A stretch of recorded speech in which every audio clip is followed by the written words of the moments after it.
Sir नमस्कार। जी नमस्कार नमस्कार। सर कैसे हैं? एकदम फाइन। शिवा राठौर की तरफ से, एनपी न्यूज़ की तरफ से, नेचल पैरी परिवार की तरफ से भैया दूज, धनतेरस और दीपावली की ढेर सारी शुभकामनाएं आपको, आपके क्षेत्रवासियों को। बहुत बहुत धन्यवाद आपका, और आपको भी बहुत बहुत आज धनतेरस की, दीपावली की, भैया दूज की अग्रिम बधाइयाँ। बहुत बहुत शुभकामनाएं आपके लिए, खुशहाली समृद्धि लेके आए आपके पूरे मीडिया परिवार के लिए। सर एक सवाल तो हो ही जाए छोटा सा कि दीपावली के उपलक्ष्य में जनाब अमित शाह जी लखनऊ आए थे, जनाब योगी जी अभी आए थे हाथरस, तो इसके बारे में क्या प्लानिंग है 2022 की, थोड़ा सा बताइए सर। 29 तारीख को माननीय गृह मंत्री जी लखनऊ में थे और मीटिंग में हम भी थे, हम थे, तो उसमें माननीय मुख्यमंत्री जी भी थे और धर्मेंद्र प्रधान जी भी थे, प्रदेश अध्यक्ष थे, सारा का सारा जो था। और चूँकि चुनाव की सारी चीज़ें गतिविधियाँ शुरू हो गई हैं, अब तो उत्तर प्रदेश की धुंध भी और वो बच चुकी है चुनाव की, तो उसी की रणनीति के तहत उसी में सारे दल पूरी तरह सक्रिय हैं और उसमें हमारी भारतीय जनता पार्टी भी उसी क्रम में आगे बढ़ने का काम कर रही है। और उसी के विषयक तमाम चर्चा और परिचर्चा हुई, उसी पर रणनीति बनाने का काम हुआ था इंदिरा गांधी प्रतिष्ठान लखनऊ में। सर इसमें जैसे जो आज सपा, प्रसपा, बीएसपी जो आज मीडिया में महंगाई को लेके दुनिया की सभी पार्टियां मैं समझता हूं कि घेर रही हैं भारतीय जनता पार्टी को, और आप यहाँ ज़िला फिरोज़ाबाद के मैं समझता हूँ फिरोज़ाबाद नहीं की क्या पूरी यूपी में शायद ऐसा कोई नहीं जो न जानता हो आपके प्रभाव को। सर ये चर्चा नहीं की गई क्या महंगाई के ऊपर वहाँ पे? देखिए निश्चित रूप से डीजल पेट्रोल की कीमतें हैं ऊपर गई हैं, तो उसके लिए जिम्मेदार हैं। पहला तो एक अंतर्राष्ट्रीय मार्केट में कच्चे तेल के भाव इसमें आसमान पर चढ़ रहे हैं। दूसरा साथ ही साथ ये भी है कि आज कोरोना काल है, जो भी टीकाकरण का अभियान चल रहा है, निःशुल्क रूप से जो प्रदान टीका किया जा रहा है, ये अन्य तमाम योजनाएं, लोक कल्याण की तमाम योजनाएं बहुत तेज़ी से चल रही हैं। साथ ही साथ चाइना और पाकिस्तान के खतरे को देखते हुए रक्षा के लिए भी तमाम लेटेस्ट आधुनिक तो उपकरण और सुसज्जा और अच्छा उपकरण और अच्छा सामग्री खरीदने का काम हो रहा है। तमाम लोक कल्याण की योजनाओं के लिए अलग अलग पैसों की जरूरत है। सबके लिए आज हम लोग उस पर जो टैक्सेशन है उसको घटाने के स्थिति में नहीं आ रहे हैं। पैसा आ रहा है टैक्सेशन में, उससे जो घटनी चाहिए थी कीमतें, हम लोग जीएसटी में लाने का मन बनाए हुए थे। जीएसटी में लाने का केंद्रीय वित्त मंत्री का आपने स्टेटमेंट भी सुना होगा, मन भी बनाया, लेकिन चाहे विपक्ष की स्टेट की सरकारें हों या अन्य सरकारें हों, कोई भी सहमत नहीं था कि डीजल और पेट्रोल को जीएसटी के दायरे में लाया जाए।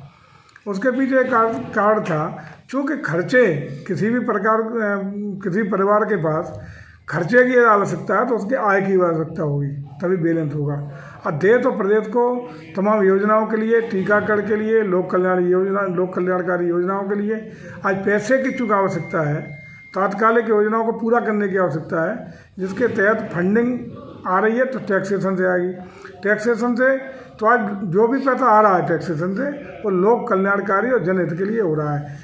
1-1.5 साल से आप देख रहे हैं कोरोना काल में निःशुल्क 1 लाख करोड़ रुपए का केंद्र सरकार ने अपने ऊपर उसका व्यय भुगतते हुए पूरे देश के गरीबों को खाद्यान्न निःशुल्क रूप से उपलब्ध कराया।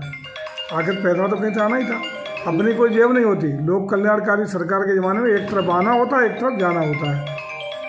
सर एक सवाल ये आता है, जैसे गैस सिलेंडर है, मैं समझता हूँ कि जो भी व्यक्ति यहाँ गैस की जो सिलेंडर की जो किल्लत है, मैं समझता हूँ 1000 के पार कर गया। किल्लत नहीं है। हाँ। गैस की किल्लत तो कभी भाजपा की सरकार में हुई ही नहीं। किल्लत उसको कहते हैं कि उपलब्धता की शॉर्टेज। सर किल्लत पैसे की है ना सर, महंगाई इतनी है। महंगा वो बात कर सकते हैं, किल्लत वो मैं वही चर्चा कर रहा था। पैसे की किल्लत पे आ रहे ना कि जो 400 का सिलेंडर था वो 1000 के पार हो गया, जो 40 रुपये पर वो था खाने का तेल वो 180 हो गया, जो मैं समझता हूँ 50-60 डीजल था वो 100 पे पहुँच गया, 107 रुपये अभी मैं पेट्रोल डलवा के गाड़ी में आया सर। तो मैं समझता हूँ कि पीएम साहब, गृह मंत्री साहब, मुख्यमंत्री साहब के दायित्व नहीं बनता है कि यूपी में अपना जो एक्साइज ड्यूटी लगा रहे हैं पेट्रोल पे, डीजल पे, उसे घटा दें। मैं समझता हूँ तो सबसे सस्ता डीजल हमारे यूपी में हो जाएगा। मैंने आपको अभी संदर्भ किया था जी कि चूंकि इस विषय पे केंद्रीय वित्त मंत्री के अध्यक्षता में एक कुछ ही समय पहले लखनऊ बैठक हुई थी, जिसमें ये विचार था कि अगर सारे स्टेटों की सहमति हो जाए तो जीएसटी के दायरे में डीजल पेट्रोल को ला लिया है। अगर जीएसटी के दायरे में ये सब आ जाते पेट्रोलियम प्रोडक्ट तो निश्चित रूप से बहुत बड़ा अंतर हो जाता। काफ़ी मैं समझता हूँ दहाई में एकदम कीमतें कम होती।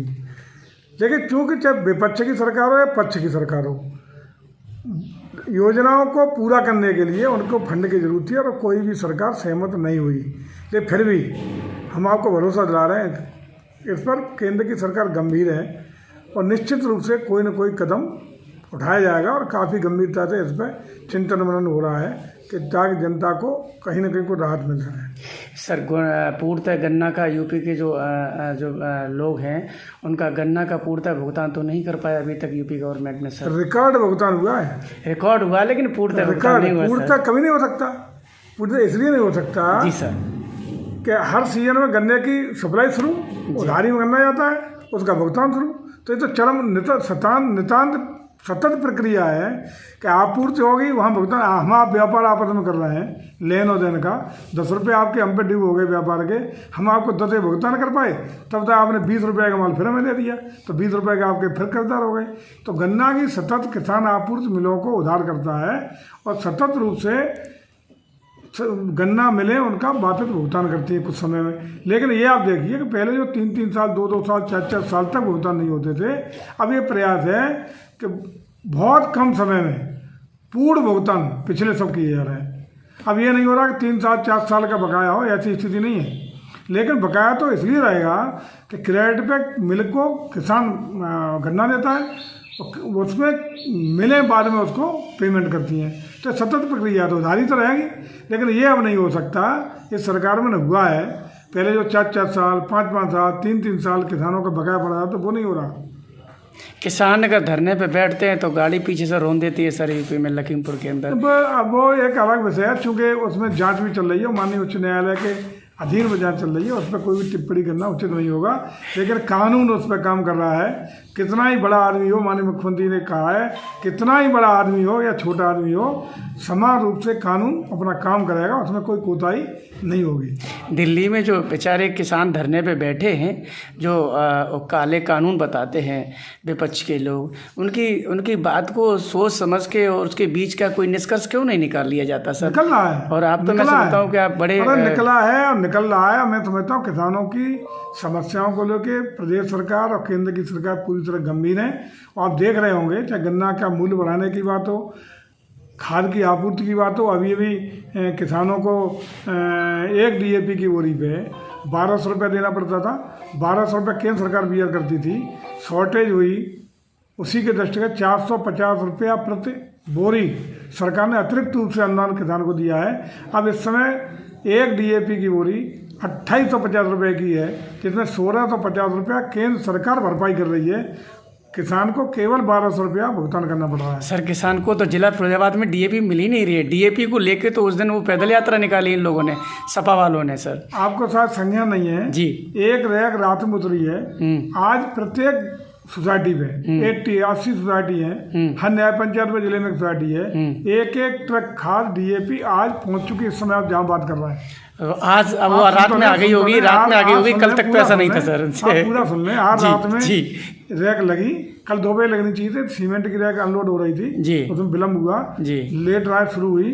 अभी एक ट्रक प्रत्येक समिति पहुंच गया है। आज रात को एक और रैक लग रही है, आज इफको की लगी है, आज रात में क्रेबको की रैक लग रही है। एक ट्रक कल पहुंच जाएगी। परसों प्राइवेट रैक लग रही है, जो व्यापारियों पर जो थोक व्यापारी हैं, खाद के फुटकर विक्रेता, उनको मिल जाए 3 रैक 3 दिन के अंदर। मैं समझता हूँ रिकॉर्ड है, रिकॉर्ड। हम आपको बता रहे हैं 1 हफ्ते में मारी खाद घूमेगी, कहीं कोई क्राइसिस नहीं होगी। थोड़ा विलम्ब हुआ आपूर्ति में, उससे अड़पा तरपी की स्थिति आई, वो कहीं भी होती रहे। फिरोजाबाद में बिल्कुल नॉर्मल स्थिति 3 दिन के अंदर हो जाएगी, बल्कि आज से ही हो गई। आज से वितरण शुरू हो गया है। जब तक आज का वितरण होगा तब तक एक रैक कल लग रही है, जब तक कल वाला वितरण हो पाएगा तब तक एक रैक परसों लग रही है। लगातार 3 रैक हैं और 3 रैकों का मतलब 1,60,000 बोरी जिला फरीदाबाद को आपूर्ति हो गई है। अच्छा सर, एक टॉपिक में सवाल आता है कि जिन्ना का जिन्न यूपी में समाजवादी पार्टी के अंदर आपने मीडिया में देखा होगा, इसके ऊपर आपकी क्या प्रतिक्रिया है? आप तो प्रतिक्रिया केशव मौर्य जी ने बहुत अच्छी दी है। मैं आपकी सुनना चाहता हूं सर, और मैं चैनल के द्वारा अपने दर्शकों को आपकी प्रतिक्रिया सुनाना चाहता हूं। उन्होंने कहा है, एक लाइन में सब कुछ कह दिया है कि समाजवादी पार्टी नहीं, ये नवाजवादी पार्टी है। और जिन्ना जैसे लोगों को गांधी जी से और वल्लभ भाई पटेल जैसे महापुरुषों से तुलना करना, एक साथ जोड़ना, मैं समझता हूँ नितांत चिंतनीय है। और इस पर मैं समझता हूँ कि ये इनको इस तरह की बात नहीं करनी चाहिए। जिसने देश को तोड़ा हो उसको हमारे जो आज़ादी की लड़ाई लड़ने वाले महापुरुष थे उनके बराबर लाके खड़ा करना कहीं भी उचित नहीं ठहराया जा सकता।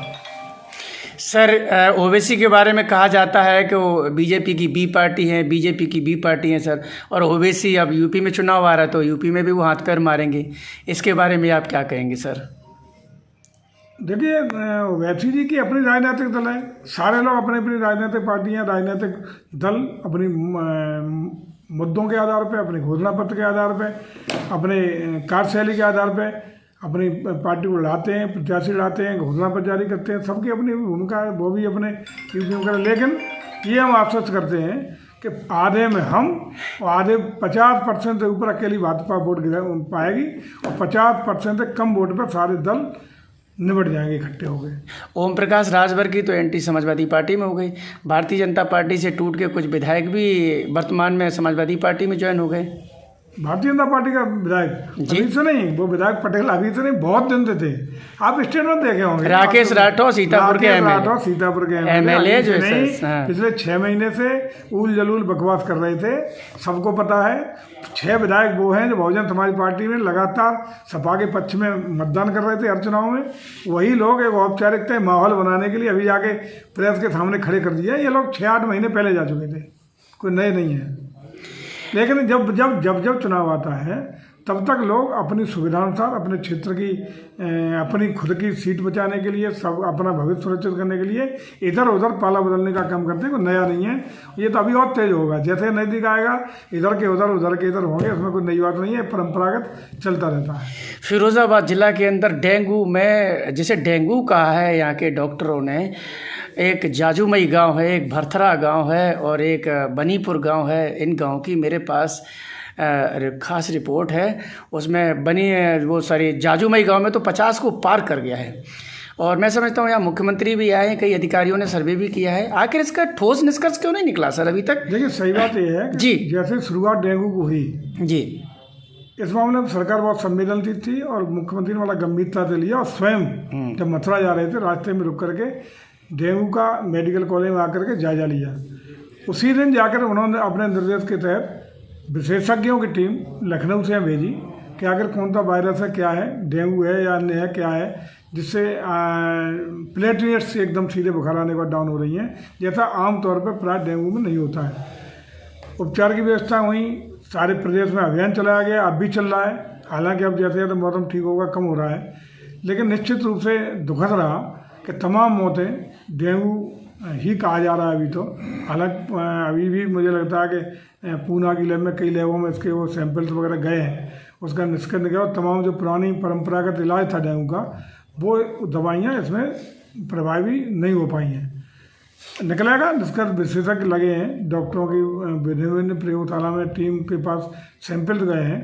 और हम तो संवेदना व्यक्त करते हैं कि ज़िले में तमाम जो दुखद मौतें हुई हैं उनके परिवारजनों को तो मेरी ओर से, सरकार की ओर से संवेदनाएं हैं। दुखद हुआ, लेकिन सरकार पूरी तरह संवेदनशील है और इसके समाधान के लिए, इलाज के लिए प्रभावी तरीके से प्रयासरत थी। टीमें लगाई गई, विशेषज्ञ लगे हैं। आगे भी इस पर कौन सी दवा प्रभावी कैसे होगी इसका भी चिंतन मंथन लगातार सरकार अगर इन जो जिन घर में कैजुअलिटी हुई है, जिनके यहाँ मौतें हुई, अगर इनको कोई सरकार की तरफ से आर्थिक अगर मदद दी जाती तो मैं समझता हूँ कि उनका भी त्यौहार मनता। उनके घर में खैर जन पूर्ति तो कभी हो ही नहीं सकती है, लेकिन उनके जो बच्चों के या उनके जो बुजुर्गों के जाने से जो परेशानियाँ उनके यहाँ आई हैं तो उसमें कुछ सहायता मिल जाती सरकार की तरफ से, ये हम उम्मीद कर रहे थे सर। नहीं, सरकार तो सब कुछ कर ही रही है। समाज के जरूरतमंदों तक बच्चा पेट में आने से लेकर मृत्यु तक की सारी व्यवस्था सरकार कर रही है। और काहे चिंता कर रही है, सारी व्यवस्थाएं पढ़ना लिखना, बच्चे का पुष्ट आहार, पढ़ाई लिखाई, वर्दी, खाना पीना, नौकरी, सब कुछ व्यवस्था कर रही है। बल्कि शादी ब्याह से लेके मृत्यु तक की व्यवस्था सरकार पूरा चिंतन कर रही है। आप चिंता न करो, कहीं भी कोई कोताही नहीं होगी। सर आपको शिवा राठौर की तरफ से पुनः धनतेरस, भैया दूज और दीपावली की ढेर सारी शुभकामनाएं नेचल पैरी परिवार की तरफ से। और जो आपने अमूल्य समय दिया है चैनल को, इसके लिए मैं आपका तहे दिल से सर शुक्रिया अदा करता हूँ। बहुत बहुत धन्यवाद। आपको भी बहुत बहुत मंगलमय शुभकामनाएं।